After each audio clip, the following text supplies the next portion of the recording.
Il n'y a pas que les opérateurs qui ont voix au chapitre, il faut que tous les citoyens qui seront demain concernés par cette 5G puissent s'exprimer sur le sujet. Tendance première. Véronique Tiberghien. C'est souvent à cela qu'on arrive dans ces débats qui sont très clivants.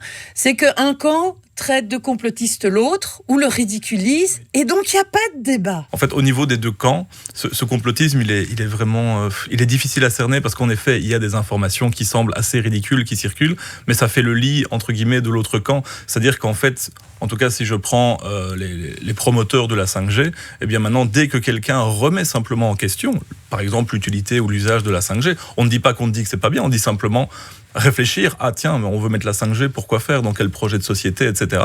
Dès que vous dites ça, vous êtes catalogué soit comme complotiste, Ouais. voilà, ils complot, bazar, ou alors comme technophobe. C'est des gens qui ont peur, ça a toujours été comme ça, les gens ont peur du changement, mais c'est pas très grave. Ou alors, on parle de la glissade pédagogique dans notre rapport, c'est ils n'ont pas compris. S'ils ne sont pas OK, c'est qu'ils n'ont pas compris. Et donc, qu'est-ce qu'on va faire? Ce qu'a fait la ministre des Télécoms, les gens sont un peu en Wallonie réticents ou à Bruxelles sur la 5G, eh bien, on va faire un centre de connaissances parce que s'ils ne sont pas OK avec ce projet-là, eh bien, c'est qu'ils n'ont pas compris. Et donc là, il y a une espèce de mix, encore une fois, une confusion entre la technique de la chose et la politique. C'est-à-dire expliquer comment fonctionne une antenne, etc., c'est utile et on peut entendre les opérateurs venir nous expliquer ce que c'est, mais quand on parle d'un projet de société, est-ce qu'on veut une société qui est hyper connectée, est-ce qu'on veut plus de numérique encore et encore? Ça, c'est un projet politique et ça, il n'y a pas que les opérateurs qui ont voix au chapitre, il faut que tous les citoyens qui seront demain concernés par cette 5G puissent s'exprimer sur le sujet. Et sont entendus, effectivement. Oui. Et cette simple question de qu'est-ce qu'on fait avec la 5G, qu'est-ce qu'on veut faire, c'est sortir aussi aller au-delà des promesses qu'on nous fait. Avec la 5G, vous pourrez faire les choses, et plutôt se dire, est-ce que moi, j'aurai un usage de tout cela? Est-ce que mon voisin aura un usage? Est-ce que ça sera bénéfique pour lui et finalement, in fine, peut-être pour un grand nombre de personnes ou pour plusieurs collectivités?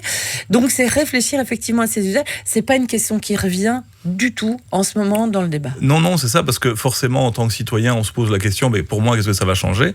Là, même les promoteurs de la 5G disent, vous savez, ça va pas être une Ça va grande aller plus vite, révolution. c'est Voilà, ce qu'on nous donc dit. pour les citoyens, il est clair que tout le monde se met d'accord pour dire que oui, vous téléchargerez probablement encore plus vite, c'est même pas encore certain, ça dépend d'où vous serez, etc. Donc pour le citoyen seul, ça ne changera pas vraiment la donne. Par contre, les arguments qui sont avancés, c'est de se dire oui, mais on va améliorer tous les services qu'il y a autour, et donc la vie du citoyen indirectement sera impactée.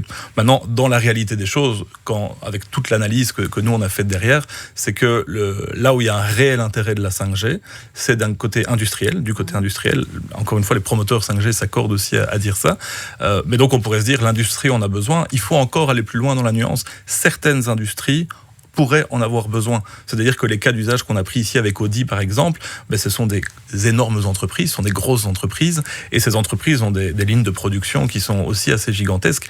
Le tissu des PME wallonnes, par exemple, c'est, je ne sais plus combien, c'est 90% de petites entreprises de PME, et donc on pourrait légitimement se poser la question, ces entreprises-là, est-ce qu'elles ont vraiment besoin de cette 5G?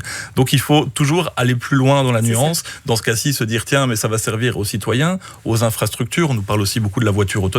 La voiture autonome n'a pas besoin de la 5G. Or, tous les discours qu'on entend, c'est de se dire si on n'a pas la 5G, on n'a pas la voiture autonome. C'est faux. Il y a déjà des standards qui existent sur du Wi-Fi. Il y a des standards maintenant qui sont développés en 4G. Ça, forcément, personne ne le sait. Et la question, c'est de savoir, est-ce qu'on veut la voiture autonome? Oui, mais voilà, c'est société, aller plus loin. Mais donc là, on parle encore une fois d'un projet technique. Oui. On pourrait faire la voiture autonome avec la 5G. La 5G est une option pour la voiture autonome, c'est clair, mais c'est pas la seule. Et là, vous parlez de quelque chose de politique. Est-ce que collectivement, on veut un modèle avec des voitures autonomes? Est-ce que ça règle en fait nos soucis de mobilité et les autres qui vont avec?